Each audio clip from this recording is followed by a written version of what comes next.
अस्सलाम वालेकुम। 9th class last lecture में हमने मोनोसैकेराइड्स के बारे में पढ़ा था। मोनोसैकेराइड्स जो है ये एक सिंगल शुगर मॉलिक्यूल को हम कहते हैं। लेट्स से कि ये एक शुगर मॉलिक्यूल है और ये भी एक शुगर मॉलिक्यूल है, तो ये भी मोनोसैकेराइड है और ये भी मोनोसैकेराइड है, क्योंकि मोनोसैकेराइड का मतलब ही क्या था, सिंगल शुगर मॉलिक्यूल। तो जब दो मोनोसैकेराइड्स आपस में मिलते हैं तो इनके कनेक्शन से एक नया मॉलिक्यूल बनता है जिसको हम डाइसैकेराइड्स कहते हैं, जिसमें दो शुगर्स आपस में जुड़ी होती हैं, कनेक्टेड होती हैं। तो डाइसैकेराइड्स का मतलब क्या है, दो सैकेराइड्स यानी शुगर, यानी मोनोसैकेराइड और मोनोसैकेराइड जब मिलेंगे तो क्या बनेगा, डाइसैकेराइड्स बनेगा। खुसूसियात की बात करें तो मोनोसैकेराइड्स जैसे आपको पता है कि पानी में बहुत इजीली सॉल्यूबल होते हैं, लेकिन डाइसैकेराइड्स पानी में आसानी से हल नहीं हो पाते, ये लेस सॉल्यूबल होते हैं। इसके अलावा इनका जो टेस्ट होता है वो मोनोसैकेराइड्स की तरह बहुत मीठा नहीं होता, जबकि लेस स्वीट इन टेस्ट होते हैं। तो अब हम देख लेते हैं कि डाइसैकेराइड्स बनते कैसे हैं। अच्छा, लास्ट लेक्चर में हमने देखा था ग्लूकोज का स्ट्रक्चर देखा था, फ्रुक्टोज का स्ट्रक्चर देखा था। अगर आपको वो स्ट्रक्चर्स याद हैं तभी आपको ये आसानी से समझ आ सकेगी, और अगर आपको याद नहीं है तो पहले आप मोनोसैकेराइड्स के स्ट्रक्चर्स जो थे ग्लूकोज के, फ्रुक्टोज के, उनको ज़ुबानी याद करें, उसके बाद आपको डाइसैकेराइड्स की अच्छे से समझ आ जाएगी। तो ये एक ग्लूकोज मॉलिक्यूल है। अच्छा, इसमें एक हाइड्रोजन ऊपर है, हाइड्रोक्सिल नीचे है। ये सब कुछ फितरतन अल्लाह ताला की तरफ से तय है, ये सब कुछ नेचर ने डिफाइन किया हुआ है।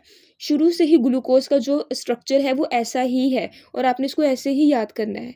इसके अंदर 6 कार्बन होंगे, ठीक है, और हाइड्रोजन 12 होंगे, ऑक्सीजन 6 होंगे।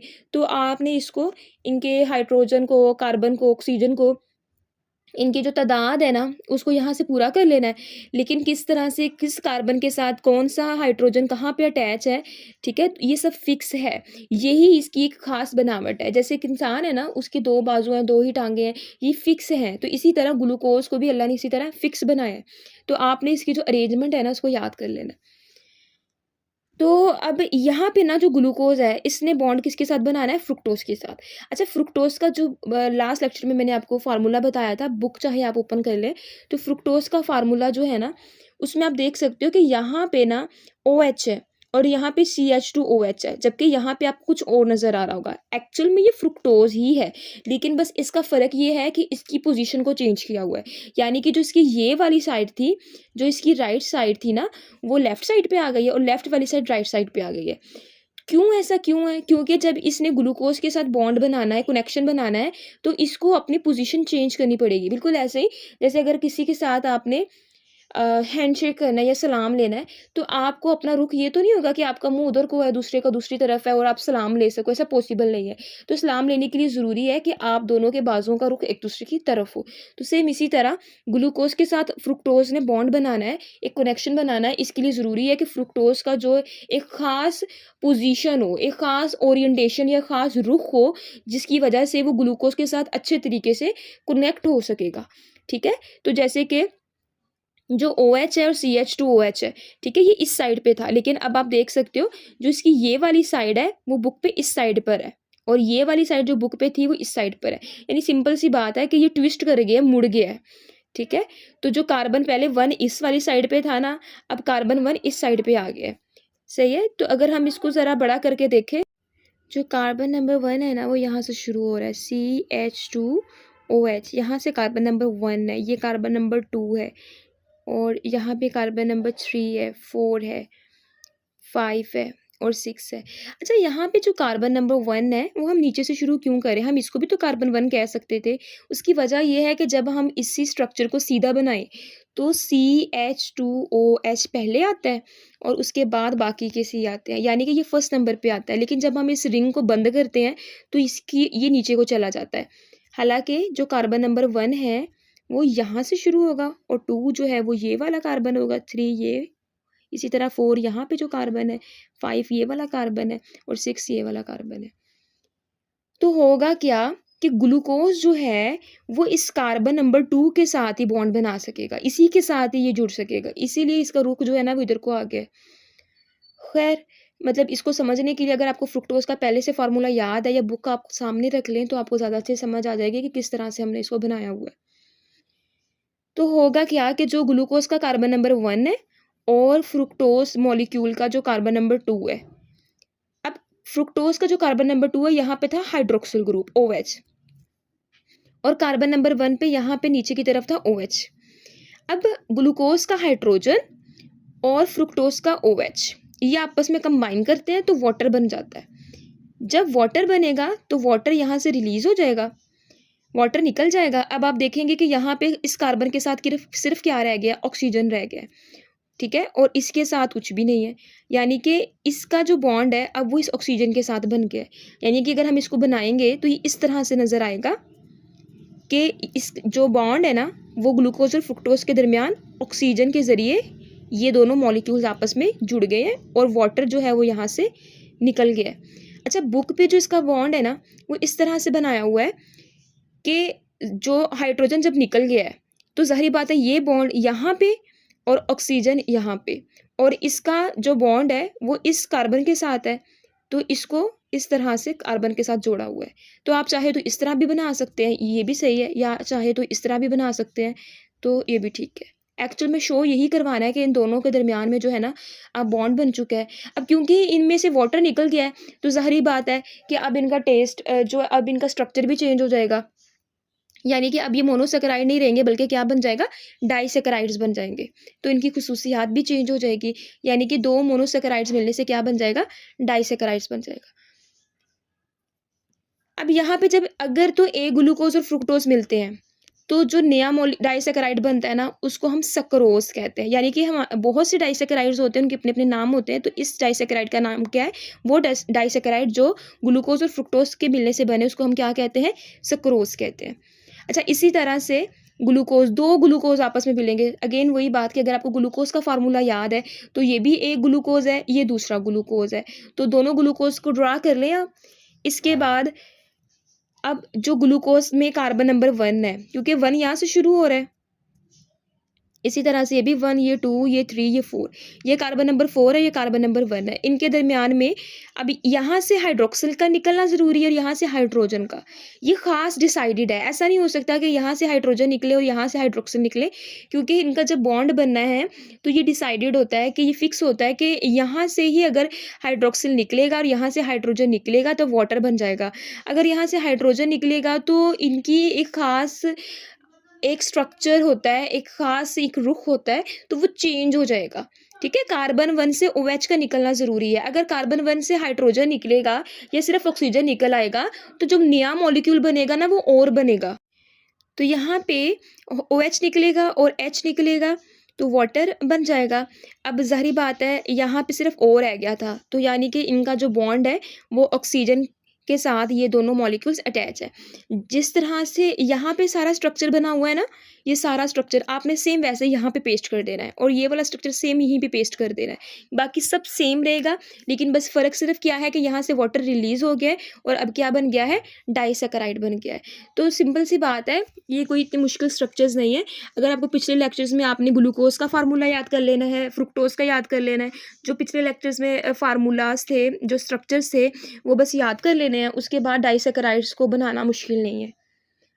नेक्स्ट हमने पढ़ना है पॉलीसेकेराइड्स, क्योंकि आपको पता है कि कार्बोहाइड्रेट्स 3 तरह के होते हैं, मोनोसेकेराइड्स होते हैं, disaccharides and polysaccharides. Mono di हमने पढ़ लिए थे, आज हमने पढ़ना है पॉलीसेकेराइड्स के बारे में। जो पॉलीसेकेराइड है ना, पॉली यानी कि मैनी, सेकेराइड्स यानी कि शुगर, यानी कि बहुत सी शुगर मॉलिक्यूल्स जब आपस में जुड़े होते हैं तो वो क्या कहलाते हैं, पॉलीसेकेराइड्स कहलाते हैं। जैसे कि एनिमल्स के अंदर, प्लांट्स के अंदर डिफरेंट टाइप्स के पॉलीसेकेराइड्स होते हैं। अगर हम पौधों की बात करें तो उसमें पॉलीसेकेराइड होता है जिसको हम स्टार्च कहते हैं, क्योंकि डिफरेंट टाइप्स, जैसे स्टूडेंट्स हैं ना, बहुत सारे स्टूडेंट्स हैं, हर स्टूडेंट का अपना अपना नाम है, इसी तरह से बहुत सारे पॉलीसेकेराइड्स हैं और मुख्तलिफ पॉलीसेकेराइड्स के अपने अपने नाम हैं। तो जैसे कि एक पॉलीसेकेराइड जिसको हम स्टार्च कहते हैं, अब स्टार्च के अंदर बहुत सारे ग्लूकोज मॉलिक्यूल्स मिले होते हैं। जैसे कि ये ग्लूकोज है, एक्चुअल में ग्लूकोज का स्ट्रक्चर कैसा होता है, ग्लूकोज का स्ट्रक्चर इस तरह से होता है। ठीक है, तो ये एक ग्लूकोज है, ये भी एक ग्लूकोज है, ये भी एक ग्लूकोज है। तो ये एक ग्लूकोज को मोनो कहते हैं, इसको भी मोनो कहेंगे, इसको भी मोनो कहेंगे। यानी बहुत सारे ग्लूकोज मिलेंगे ना तो वो क्या कहलाएगा, पूरा जो मॉलिक्यूल है वो पॉलीसेकेराइड कहलाएगा।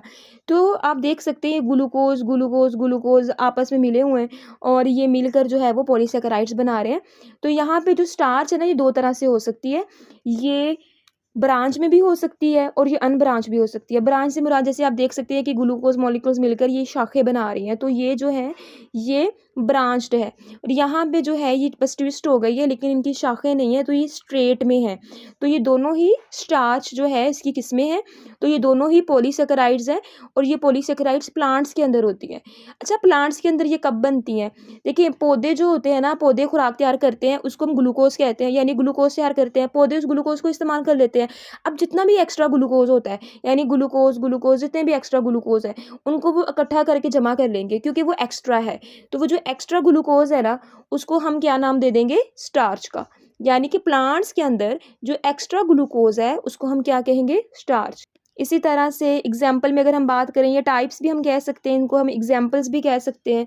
तो स्टार्च जो है ये भी क्या है? पॉलीसेकेराइड है। इसके अलावा ग्लाइकोजन भी पॉलीसेकेराइड है। इसके अलावा काइटन भी पॉलीसेकेराइड है। इसके अलावा जो सेलुलोज है वो भी पॉलीसेकेराइड है। तो हमने इन सभी जो है पॉलीसेकेराइड्स को, इन जो ये एग्जाम्पल्स है, इनको समझना है। तो खैर, बेशक कोई सी भी पॉलीसेकेराइड हो, तो इसमें आप देख सकते हैं इसमें बहुत सारे मोनोसेकेराइड, इवन के हंड्रेड्स भी हो सकते हैं, थाउजेंड्स भी हो सकते हैं। तो 100 से 1000 मोनोसेकेराइड्स मिलकर क्या बनाते हैं? पॉलीसेकेराइड्स बनाते हैं। कैरेक्टर्स की बात करें तो ये पानी में सोल्यूबल नहीं होते, डाइसेकेराइड्स की तरह या मोनोसेकेराइड्स की तरह ये सोल्यूबल नहीं होते, ये इनसोल्यूबल होते हैं। अगर आप इसको हल करोगे तो ये हल नहीं होंगे। इसके अलावा टेस्ट की बात करें तो मोनोसेकेराइड्स और डाइसेकेराइड्स की तरह ये टेस्ट इनका बिल्कुल भी नहीं होता, यानी ये टेस्टलेस होते हैं, यानी कि इनका टेस्ट जो है मीठा नहीं होता। इसके अलावा अब स्टार्च की अगर बात करें तो जैसे अभी हमने देखा, स्टार जो है वो स्ट्रेट भी हो सकता है एज वेल एज और ब्रांच भी हो सकता है। प्रेजेंस की बात करें तो मैंने बताया या प्लांट्स में होते हैं, तो इसको हम स्टोरेज पॉलीसेकेराइड इसीलिए कहते हैं स्टार्च को, क्योंकि प्लांट्स के अंदर ये पॉलीसेकेराइड स्टोर्ड ग्लूकोज रखते हैं। जैसे कि आलू है, गाजर है। अब गाजर के अंदर क्या है? सारा स्टार्च पॉलीसेकेराइड भरा हुआ है, यानी स्टार्च है, उसमें काफ़ी सारे ग्लूकोज जो हैं वो होते हैं पॉलीसेकेराइड में, तो वो स्टार्च कहलाता है। तो इसको हम स्टोरेज पॉलीसेकेराइड कहते हैं, क्योंकि प्लांट्स के अंदर ये स्टोर्ड होते हैं, महफूज होते हैं, जमा होते हैं। अब देखिए, जिस तरह प्लांट्स के अंदर खुराक जमा होती है, इसी तरह एनिमल्स के अंदर भी तो खुराक जमा हो सकती है ना। तो एनिमल्स के अंदर जो जमा शुदा स्टार्च है उसको हम एनिमल स्टार्च भी कहते हैं, एनिमल स्टार्च भी कहते हैं, जिसको ग्लाइकोजन भी कहते हैं। यानी ग्लाइकोजन का दूसरा नाम क्या है? Animal starch. तो स्टार्च का मतलब क्या है? कि जिसमें बहुत सारे ग्लूकोज हों। तो एनिमल के अंदर जब बहुत सारे ग्लूकोज जमा होते हैं, क्योंकि हमारे अंदर भी क्या होता है कि जो ग्लूकोज है हमने उसको इस्तेमाल करना है एनर्जी के लिए, और जो एक्स्ट्रा ग्लूकोज होती है बॉडी उसको स्टोर कर लेती है। अब बॉडी उसको कहाँ स्टोर करती है? या तो जिगर के अंदर स्टोर कर लेगी, और अगर जिगर की बस हो गई है तो उसको हमारे जो मसल्स हैं, यानी जो हमारे बाजू हैं या टांगे हैं, उनका जो गोश्त है, जो मसल्स हैं, उनके अंदर जो एक्स्ट्रा ग्लूकोज है या एक्स्ट्रा पॉलीसेकेराइड्स जो हैं वो ग्लाइकोजन की फॉर्म में स्टोर हो जाएगी। अगर आप ग्लाइकोजन का स्ट्रक्चर देखें तो देखिए, ग्लूकोज है, ग्लूकोज है, ग्लूकोज है, तो काफ़ी सारे ग्लूकोज जो हैं ये आपस में जुड़े हुए हैं और इनकी ब्रांचेज है। स्टार्च की निस्बत इसकी ब्रांचेस ज़्यादा हैं, तो इसीलिए हम कहते हैं कि ये हाईली ब्रांच्ड होता है। इसका स्ट्रक्चर क्या है? ये हाईली ब्रांच्ड है, यानी इसमें बहुत ज़्यादा ब्रांचेस होती है। तो प्रेजेंस की भी समझ आ गई होगी और इसके स्ट्रक्चर की भी। जो थर्ड एग्जाम्पल है दैट इज सेलुलोज। सेलुलोज जो है ना वो दिखने में कुछ इस तरह से नज़र आएगा, यानी कि ग्लूकोज है, ग्लूकोज है, ग्लूकोज है, ग्लूकोज आपस में स्ट्रेट, ये बिल्कुल स्ट्रेट चेन बना रहे हैं। तो ये स्ट्रेट चेन में अरेंज होते हैं। सेलुलोज प्लांट्स के अंदर होती है। जो पौधे हैं ना, पौधे की जो सेल वॉल होती है, यानी कि लेट्स से कि ये एक प्लांट है, उसका प्लांट का सेल है और ये उसकी सेल वॉल है जो बाहर वाली। तो जो सेल वॉल है इसके अंदर क्या होता है? सेलुलोज होता है।